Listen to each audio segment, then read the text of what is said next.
Fabiana, e vou começar mais essa live aqui, mas agora para falar de um assunto que é um pouco fora dos temas que eu estava. Não é fora dos temas, perdão, falei besteira. É dentro dos temas que eu estava abordando mais cedo, hoje, hoje lá do parque, e agora, dentro desse contexto, né, mudando um pouco de perspectiva, tá? Mas citando 2 filmes que eu assisti, nos últimos dias e que eu acho que conversam muito bem, todos esses assuntos que nós estamos, vivenciando, né, geopoliticamente falando. Só um minuto, eu acho que eu caí.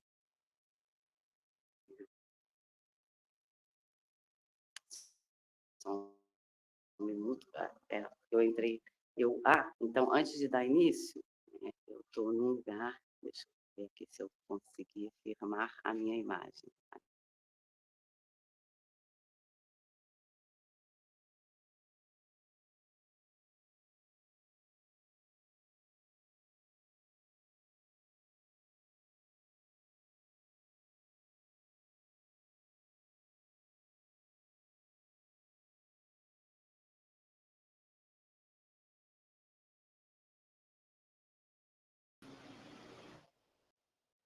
Só um minuto que meu sinal está um pouco precário.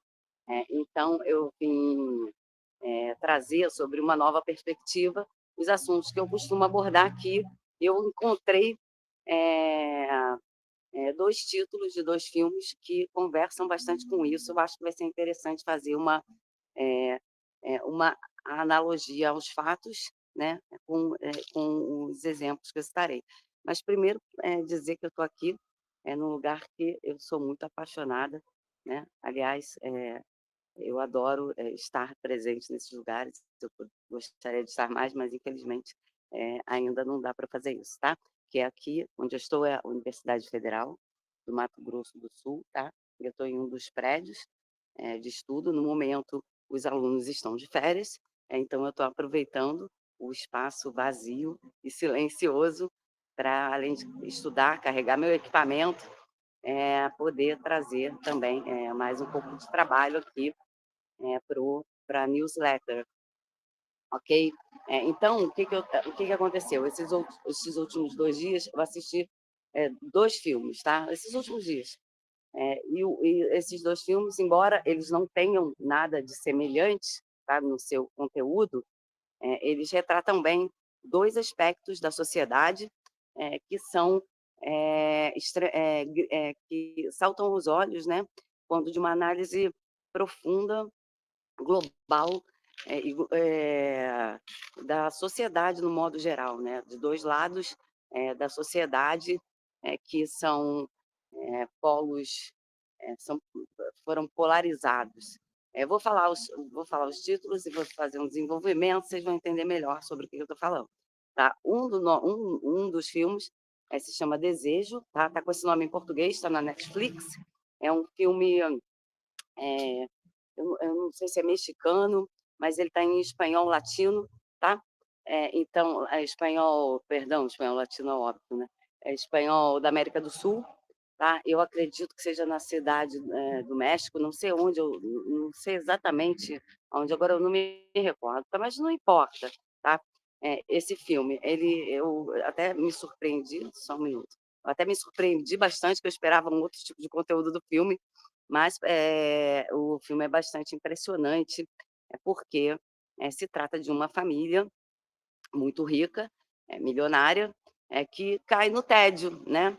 E para aqui, quem não assistiu e que não quer saber, quem não quer saber do spoiler, né, aqui eu vou ter que dar, né, porque não existe outra forma de eu falar sobre, sem, acabar, falando um pouco demais, né, não tem como.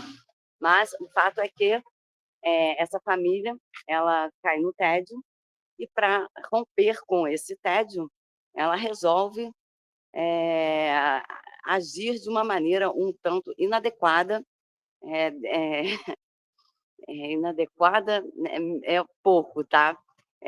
Se trata de uma família um tanto quanto disfuncional, que cai no tédio. E para romper com esse tédio, eles são capazes de coisas, que não são normalmente aceitas dentro de uma sociedade, né, falando no mínimo, né, não, pelo menos não deveriam ser aceitas dentro de uma sociedade. E por que que eu falo isso?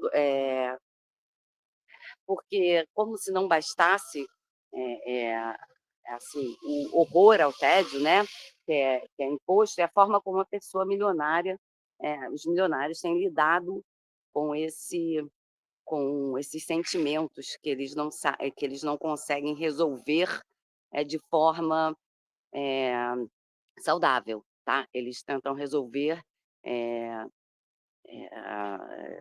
comprando, a felicidade, eh, ou comprando rompimento com o tédio, melhor dizendo, né, e quando acaba, eles percebem, né, que, essa compra, dessa desse rompimento com o tédio, ele acaba, gerando consequências, que vão para além da, da, como é que eu vou dizer isso? Vão para além de qualquer, eh, ética existente na face da Terra, incluindo e não bastando isso, eles conseguem, a família, né, é um casal que aparentemente, cai nesse tédio, né, e eles têm 2 filhos, que também são um casal, né, um casal de filhos, e não bastando, o rompimento com esse tédio de uma forma abrupta, eles conseguem envolver os próprios filhos, dentro desse contexto para, poder, além de, terem a sua aventura garantida, eh conseguir um álibi perfeito para que os seus crimes não venham à tona, seus crimes, né, são alguns poucos crimes, mas são extremamente graves, né, se trata de uma família disfuncional, e eles envolvem, né, 2 jovens, sendo que um parece ser menor de idade, não fica muito claro no filme, mas, a forma como isso é tratado, né, minuciosamente dentro desse ângulo, quando se trata de uma família de psicopatas, tá. E como você cria um psicopata, né, e como esses milionários estão conseguindo fazer com que isso passe de uma forma bem sutil. Tanto é que todos os envolvidos acabam, meio que, não se escapando, né, de qualquer possibilidade, de serem pegos através, do da compra, né, de todos os álibis possíveis e através da, eh, obstrução, da justiça, visto que os crimes ocorridos acontecem dentro de um estabelecimento é que é próprio deles mesmos, né, que é dentro de um ginásio de natação, e que, cujos donos são esse casal, que cometem os crimes, tá. Então se trata de uma mulher que encontra no treinador de natação da filha um amante, né, e aí eles têm um caso. Mas, não bastasse isso, esse caso, ele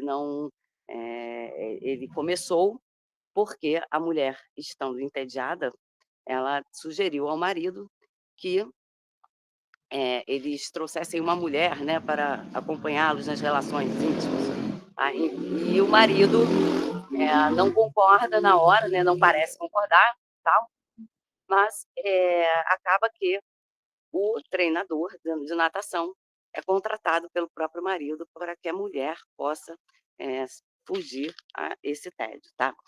Então, as consequências são nefastas, tá, principalmente para o treinador, coitado dele, né, e os aspectos, né, da família, vão aparecendo, né, as características da psicopatia de cada um, as características psicopatas de cada um vai aparecendo, né, com o passar do filme, e como, né, os menores são envolvidos dentro desse contexto e são criados exatamente para terem, a sua personalidade desenvolvida, dentro desse transtorno, tá.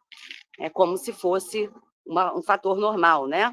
É como se isso fosse um novo normal, dessa elite, que pode comprar qualquer coisa, né, e qualquer situação, qualquer tudo vira moeda, tá.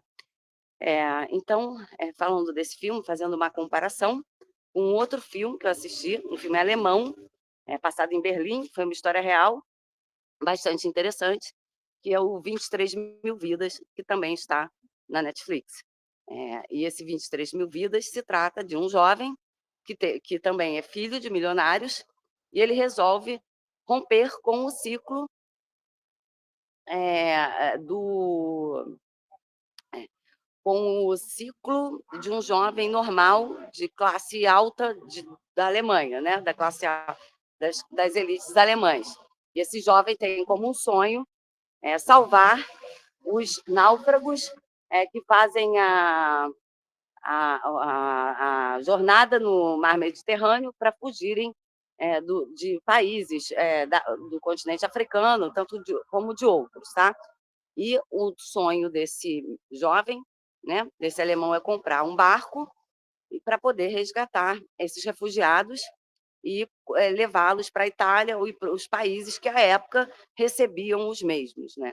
Então, aí dentro da casa, né, filmando a família, nós assistindo aquela convivência, né, apesar dos pais desse jovem serem bastante céticos em relação a essa situação, né, não acreditarem que isso possa ser um sonho possível, não darem valor, né, é uma elite também que ignora, a realidade do mundo, e exige com que os filhos, cresçam, num ambiente também elitizado, estabeleçam uma vida dentro de um escritório e que sigam com essa vida normal para que isso garanta que eles sejam alguém na vida. Como se fazer um trabalho humanitário fosse algo que absurdo, né, para a realidade de uma pessoa, dentro da realidade de uma pessoa muito rica. O que realmente é o que realmente eles pensam, né, é que é um trabalho que não é trabalho, né, porque é como se a pessoa estivesse vadiando pelo mundo, né, uma coisa dessas, assim, né. E e durante o filme nós vamos vendo esses aspectos também aparecendo, das pessoas que começam a se envolver, né, quando eles vão dando entrevistas, né, eles conseguem comprar o barco, conseguem financiamento de diversas famílias, inclusive de uma família, da elite alemã também, não me recordo agora se era da elite alemã ou se era de outro país, tá, alguém que compra o barco para eles e eles conseguem uma movimentação gigantesca, história real, né, e como isso, conversa dentro dessa sociedade. E o interessante é que a mãe, apesar de contra a mãe vai de contra o filho, mas o filho consegue, delimitar as suas fronteiras e dizer: "Não, é o que eu quero, é o que eu vou fazer", e a mãe, aceitando ou não, acaba por, não ter alternativa que não, né, aceitar a escolha do filho. Mas o que eu acho interessante é que em todos os nos 2 filmes, né, essas elites, elas têm sempre os mesmos diálogos, os mesmos discursos e de que forma que essas pessoas estão lidando com o dinheiro, né. E como é importante um exemplo, de um jovem como esse diante dessa realidade, que nós todos estamos inseridos, mesmo porque, né, essas elites, né, estão praticamente dentro de uma bolha. E é uma bolha que jamais corrompe com seus laços. Não que o primeiro filme, o que eu estava falando, é um filme de ficção, tá, mas, não que ele tenha um fundamento de realidade. É porque caso esse jovem também talvez não rompesse, né, com essa família e não realizasse seu sonho à época, ele de repente o destino, de diversas pessoas, 23.000 vidas salvas, tivesse sido outro, né, talvez essas pessoas estivessem mortas agora, né. E isso também não faz de ninguém menos psicopata do que a família da ficção, né. Será que não, né? Será que não podemos, conversar dessa forma? Por que não, né? Porque você proibir uma pessoa que teve a capacidade de salvar 23.000 vidas, né, de ter, realizado esse feito, será que também não seria cair no erro da família, da ficção, né, quando inseriu os seus filhos nas atitudes criminosas cometidas, por eles mesmos, né, formando uma quadrilha de sádicos, né, como é um filme de terror, é muito antigo, tá, é muito antigo mesmo, o nome é Quadrilha de Sádicos, né. Então esse filme, assim, embora não tenha nada a ver com a Quadrilha de Sádicos, me lembrou da Quadrilha de Sádicos, né. Então, não, esses jovens, então, conseguem resgatar 23.000 vidas. É um jovem que poderia ter escolhido qualquer caminho, né, seguido qualquer caminho que quisesse. Ele era filho de uma elite da elite privilegiada, não é uma elite qualquer, é mais do que privilegiada, né, uma elite alemã de Berlim. Então, realmente, são 2 filmes que eu achei, bastante interessantes, tá.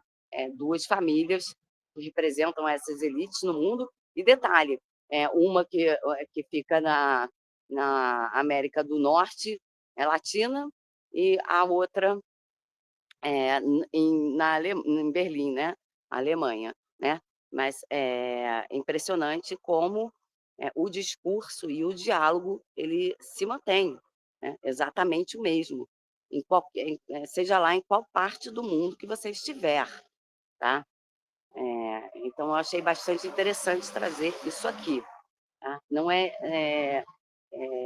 pode não ser exatamente os pontos que eu toco aqui, mas eu acredito que conversem bastante com esses temas que nós estamos abordando, no mundo todo, porque isso está virando um método, tá, através dessa educação que nós temos patriarcalizada, né, e não só patriarcalizada, como encaixotada e exportada como método para o mundo inteiro, né. Então, será que nós não estamos errando em alguma coisa, né, quando da exportação dessa educação, ou da importação da mesma, né, porque ainda que todas as universidades do mundo conversem entre si, parece que, essa hierarquia educacional continua, sendo a regra em qualquer universidade do planeta. Eu falava isso aqui, numa outra live, se tratava desse assunto, por conta citando como exemplo a própria UFRJ, tá, que é a Universidade Federal do Rio de Janeiro, onde, era fácil, à minha época,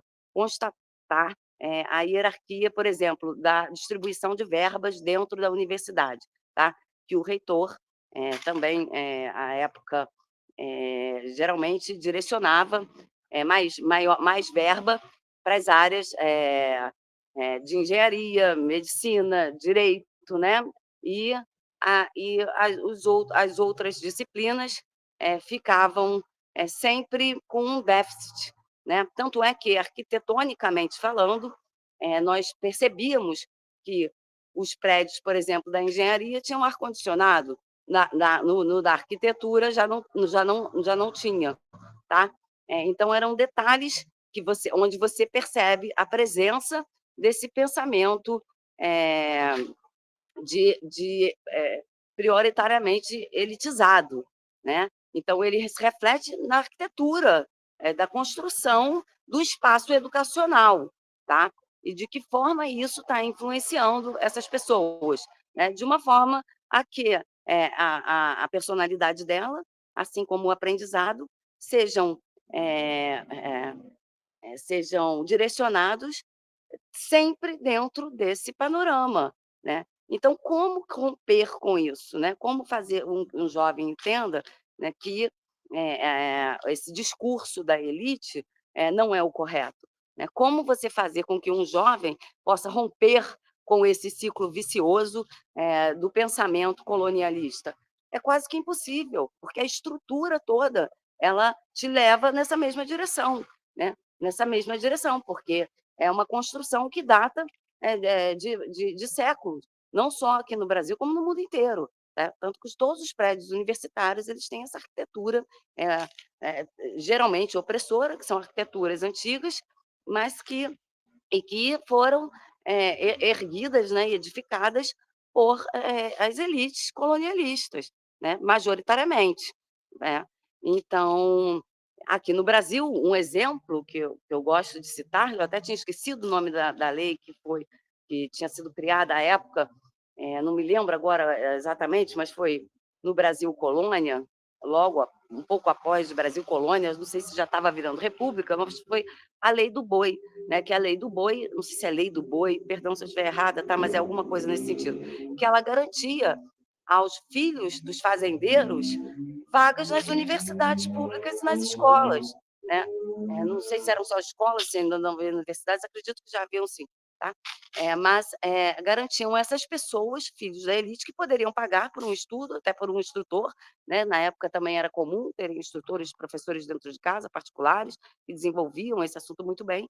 Então, essas bolsas sempre foram voltadas para essas pessoas, tá. Ou seja, tudo na construção, né, desde da educação no mundo inteiro foi edificado, né, não pelas elites, mas de uma forma que as elites, dentro dessas edificações, fossem sempre privilegiadas. E então é muito difícil com que um jovem que passe uma vida dentro dessa família, que cresça nesse ambiente, que quando vá sai da escola e vai para uma universidade, onde o seu pensamento crítico vai ser explorado na intensidade máxima, será que ele será realmente direcionado para uma crítica verdadeira? Né? Será que essa crítica que as universidades estão fazendo ser desenvolvida dentro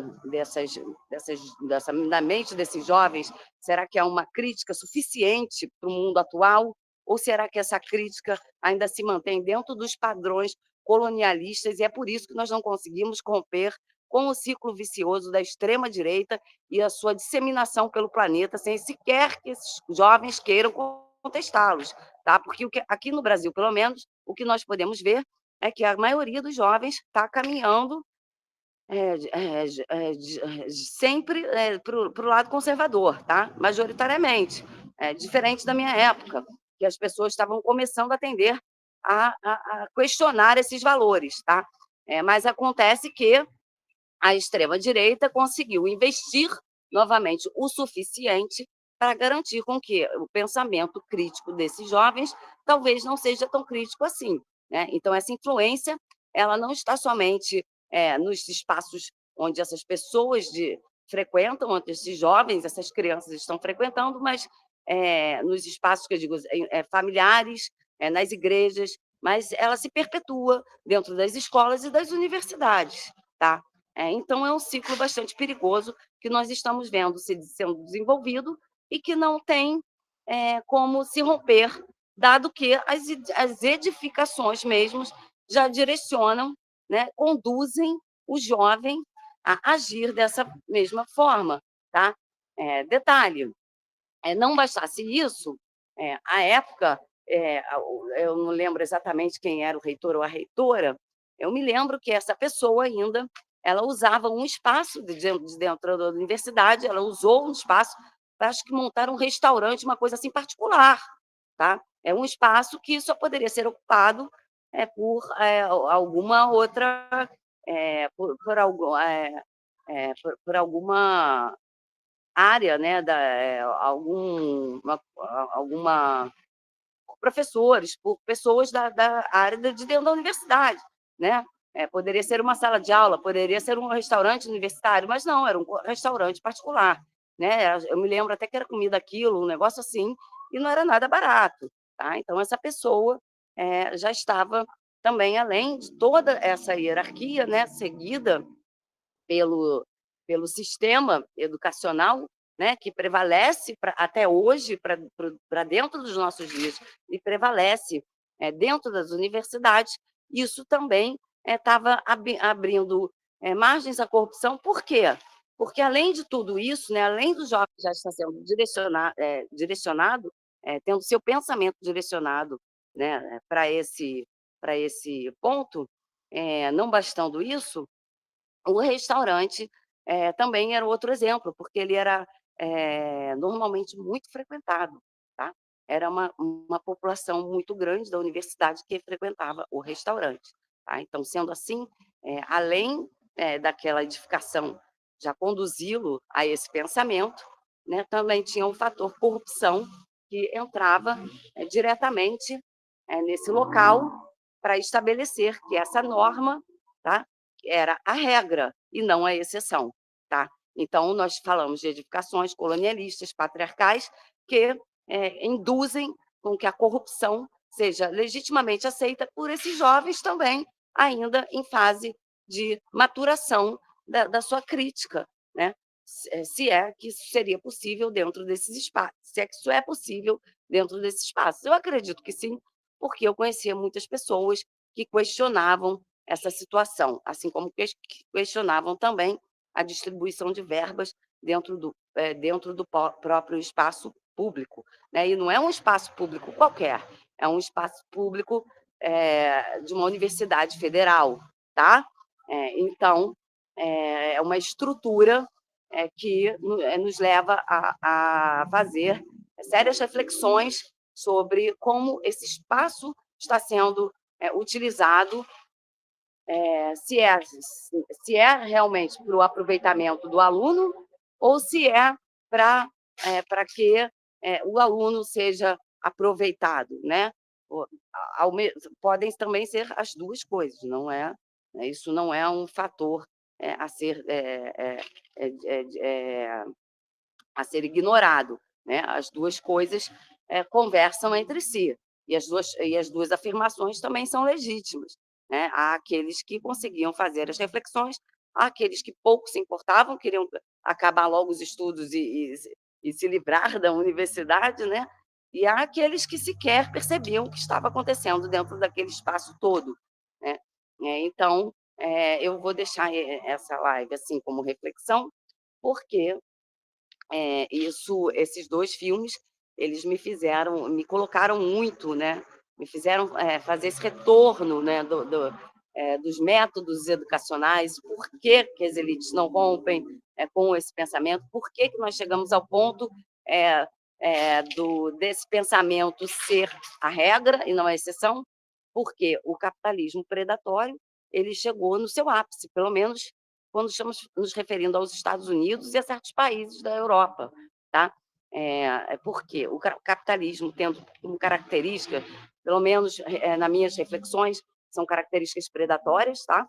Porque ele visa um crescimento ad infinitum, então tudo que tem um crescimento ad infinitum, ele é um predador por natureza, tá? E com o capitalismo não seria diferente, né? Apesar dele não ser nenhum animal, nenhum objeto, ele é um sistema, tá? E como sistema, ele é executado por animais, que somos, no caso, somos nós humanos, tá? E quando ele é executado na sua velocidade máxima e no seu potencial máximo, obviamente, ele se torna um predador, também uma ferramenta predatória nas mãos, né, de um animal como o ser humano, que quando não reflete sobre o que está fazendo, é muito mais animal do que humano, tá? Então, esse pensamento chegou nesse ponto, né, nesse clímax agora que estamos chegando, através desses oligarcas que mantêm essa postura colonialista por sobre todo o território global, tá? E agora, não bastando na Terra, eles também estão indo ao espaço, tá?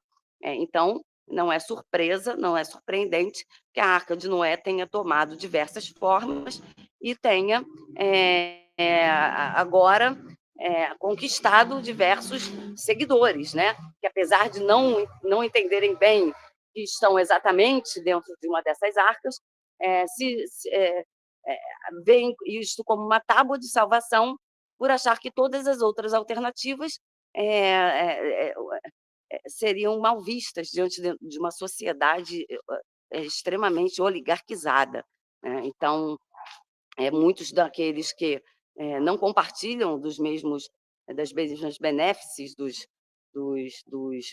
milionários, trilionários, eles acreditam que um dia vão conseguir fazer parte daquilo, ou se já tem algum tipo de privilégio, eles também não vão querer perder, né? Muitas vezes influências, alguns favores e tal, né? Muitas vezes trabalham dentro de empresas das quais eles dependem também, então eles precisam se comportar dentro daquele padrão, porque eles sabem que se não se comportarem correm o risco de perder empregos, entre outros, né? Isso é natural do ser humano, obviamente, não estou fazendo uma crítica a esse aspecto, não, mesmo porque todos precisamos trabalhar, né, e garantir o seu sustento, tá? Mas aqui fica uma crítica de valores, né, uma reflexão sobre será que nós seremos capazes de conseguir eh, agora, com essa ascensão das redes sociais, de todos do monopólio da comunicação pelos oligarcas, né, por essa elite colonialista que apresenta cada dia vez mais aspectos extremamente conservadores, será que nós ainda teremos esperança de que conseguiremos manter nossa soberania eh, ideológica, tá? Por assim dizer, diante desse panorama, diante desse quadro, né? É um fator muito difícil de se pensar. Estamos sempre na posição. Nós chegamos a um ponto que nós, enquanto promovedores de políticas públicas e promotores do pensamento progressista, nós chegamos a um ponto que estamos no lado mais fraco dessa balança. Além de estarmos no lado mais fraco, nós somos um número muito maior de pessoas, né? O que é um paradoxo, né? Como é que tantas pessoas, né, como numa situação como a nossa, né, de classe trabalhadora, para delimitar os espaços, as fronteiras, como que tantos nós, trabalhadores, com tanto poder às mãos, conseguimos sucumbir a esses valores absurdamente ultrapassados, que sequer conseguem erguer uma edificação orgânica na qual poderem inserir as novas gerações para uma reflexão um pouco melhor diante da situação que o mundo está enfrentando agora, né? Sequer nós temos essa capacidade, tá? Então, por quê? Por mais que se construam ainda edificações dentro de universidades, a distribuição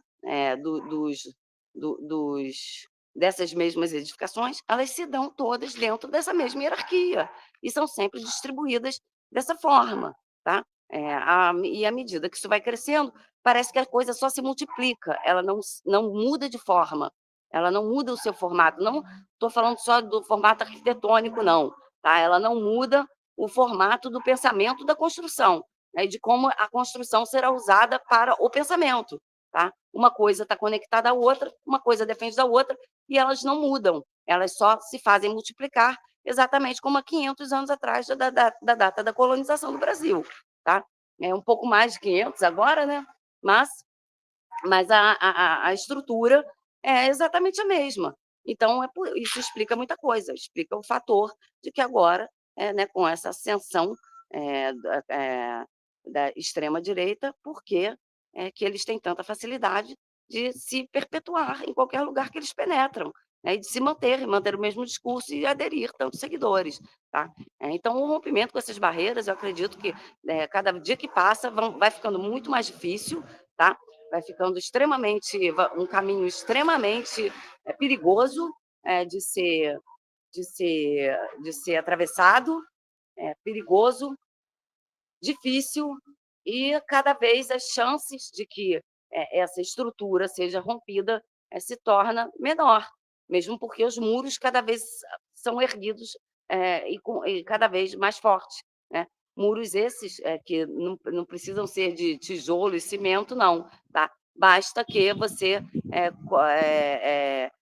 consiga cooptar nações, como o Donald Trump fez na América do Sul, né? Bolívia, Colômbia, Peru, né? Argentina. Então, isso nós podemos dizer que não são mais nações, são verdadeiros muros de Berlim, né? Os novos muros de Berlim, eles têm nome e endereço, tá? E eles não precisam de tijolos, sequer de uma bala ser atirada, tá? Então, é sobre isso, tá? Ele cercou o Brasil com o seu novo muro de Berlim, através desses países, não bastando isso, a Venezuela também, né, através do sequestro e do roubo do petróleo da Venezuela e do sequestro do presidente da Venezuela. Tá? Então, se trata de um cercamento feito por um oligarca que sequer consegue conversar com a própria população. Age como um faraó, do século XXI, tá? Onde a pirâmide desse faraó está sendo construída no entorno do Brasil.